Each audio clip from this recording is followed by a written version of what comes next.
Hi అండి. Welcome అండి. నిన్నటి మినీ బ్లాగ్ అండి. మార్నింగ్ ఏంటంటే ఎర్లీగా లేచినప్పుడే నేను వాషింగ్ మిషన్‌లో బట్టలేసేసాను. సో, వాష్ అయిపోయాక అవన్నీ తీసి బకెట్‌లో పెట్టేసుకున్నానండి. అంటే బయట చినుకులు పడుతున్నాయి. సో, ఇంట్లోనే తర్వాత ఏసుకుందామని. సో, అదయ్యాక నైట్ కడిగి పెట్టుకున్న వాటర్ బాటిల్స్ అండ్ గిన్నెలు ఉంటాయి కదండీ! క్యారేజ్‌లు అవన్నీ కూడా ఎక్కడొక్కడ సర్దేసుకున్నాను. సో, ఏంటంటే ఈరోజు లంచ్‌కి ఏంటంటే మినపొడియాలతో టమాటా కర్రీ చేద్దామని సో, అనుకున్నానండి. వెజిటబుల్స్ కూడా ఏం లేవు. సో, దానికోసం టమాటా చట్నీ అండ్ టమాటా గ్రేవీ కోసం టమాటాలు ఉడకబెట్టేసుకున్నాను. సో, ఇంకో వైపు టీ పెట్టుకున్నానండి. టీ పెట్టుకొని దాని తర్వాత ఏంటంటే ఇడ్లీ కూడా పెట్టేసుకున్నాను. అగోండి టమాటా కట్ చేసి పెట్టుకున్నాను. సో, అదయిపోయాక ఏంటంటే ఒకవైపు రైస్ పెట్టుకున్నాను. ఈలోపు టమాటా మిక్సీ ఏసేసానండి కర్రీ కోసం.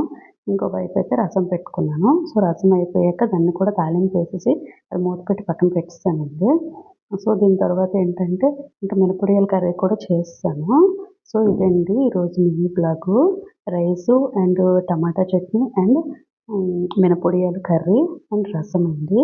అండ్ అప్పడాలేపానండి. అది లాస్ట్‌లో ఏపాను. ఓకే అండి. బాయ్ అండి. సబ్స్క్రైబ్ అండి.